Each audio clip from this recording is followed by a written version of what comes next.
First and foremost, boys, one of the best ways to set up a blowjob is to talk about it before it actually happens. Now, role-playing is an extremely potent way to get a girl more attracted to you, where you guys are talking about what hasn't happened yet, pretending it is happening, and imagining together what it would be like to happen. So if you can get her to talk about what it would be like to give you a blowjob, the chances of getting that blowjob go up exponentially. I know a lot of you guys have experienced this, where she starts talking about it, probably to try to impress you, which I'm going to get into in a second. She explains it, she brags about how good she is at it, and the next thing you know, she's giving it to you. The Unapologetic Man Podcast. First and foremost, boys, one of the best ways to set up a blowjob is to talk about it before it actually happens. Now, this goes into what I call sexual tension, which I alluded to in a previous episode, which is part of the 4 pillars of attraction: frame control, value, sexual tension, qualifying. Sexual tension happens after she's a little bit attracted to you. You guys have all been in that situation, again, most of you have, where you're talking to a girl about sex, you guys are fantasizing together, you guys are essentially role-playing before the sex actually happens. Now, role-playing is an extremely potent way to get a girl more attracted to you, where you guys are talking about what hasn't happened yet, pretending it is happening, and imagining together what it would be like to happen. So if you can get her to talk about what it would be like to give you a blowjob, the chances of getting that blowjob go up exponentially. I know a lot of you guys have experienced this, where she starts talking about it, probably to try to impress you, which I'm going to get into in a second. She explains it, she brags about how good she is at it, and the next thing you know, she's giving it to you. Because what you map out first by explaining or role-playing with each other is usually likely to happen. Now, can we, as the masculine man who's leading that conversation, get her to talk about giving you a blowjob? Absolutely. I'm going to go into more methods on the next podcast, but a really quick method is to first talk about how you love going down on her. This comes from the concept, the norm of reciprocity. You scratch my back, I scratch your balls. You do something for me, I do something for you. So if you talk about going down on her, she's probably going to talk about going down on you. And the way to increase the chances of her talking about going down on you is to talk about how much you like going down. And what you have to do is be extremely explicit. You need to explain every little thing you're going to do. And you need to make it all about her.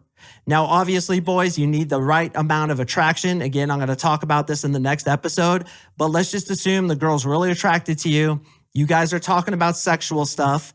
You opened up the conversation with the techniques that I'm going to teach you in the next episode, and now here you are talking about sex. What you would say would be something along the lines of, you know what I really love to do? And she'll be like, what? You'd be like, well, it's a little bit embarrassing. I don't want anybody to hear us. So let me just look around real quick. Actually, come here. I want to whisper in your ear. She comes in and you're like, I really, really like going down. And when she hears that, she's going to get little shivers. And then what you do is explain exactly how you do it. You kiss all around her underwear, lick up her inner thighs, kiss her breasts, go down again, tease her slowly, pull the underwear to the side and maybe just lick her lips a little bit, then pull it back over. Then what you do is take the underwear slowly off her hips, over her knees, off her ankles, and fucking huck that thing until it lands in the ceiling fan and then gets launched into the lampshade and then starts a fire. But you skip that whole part. You launch that thing, and boys, by the way, what is better than taking off a girl's underwear when she's on her back?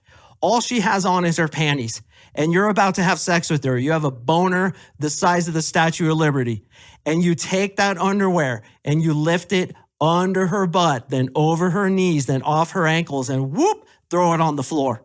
There is literally no better moment in a man's life other than laying on your back and this super hot chick with a raging hot face is crawling up the bed about to suck your dick. So you're explaining it to her. Then I'm going to take off your panties. I'm going to lick all the way up your inner thigh. And I'm just going to take my tongue and slowly brush it over your lips. Then back down the other thigh, then up again. And slowly over your lips. Then what I'm going to do is I'm going to start kissing your lips just like this. And then maybe you kiss her a little bit. Then what I'm going to do is I'm going to slowly, just one time, lick your clit. All the way from the bottom, all the way to the top with the softest part of my tongue. So gentle, yet so sensual. Then I'm gonna lick all the way up your belly, kiss your breasts a little bit, kiss your neck. Then I'm gonna go back down and you're explaining that whole thing about how to go down on a girl, which is another episode I'm gonna do over the next several weeks, so stay tuned. So you're explaining it to her. Then after you've done so, she's gonna be so horny, she's gonna go freeze a fucking cucumber and have sex with the thing. She's gonna have a snail trail going down her leg. What's up, brother? Thank you so much for watching. I really appreciate it. To watch the full podcast episode, click here. And before you go, if you're feeling extra generous, please like, comment, subscribe. It really helps me in the algorithm. I'd sincerely appreciate it. Unapologetic Army.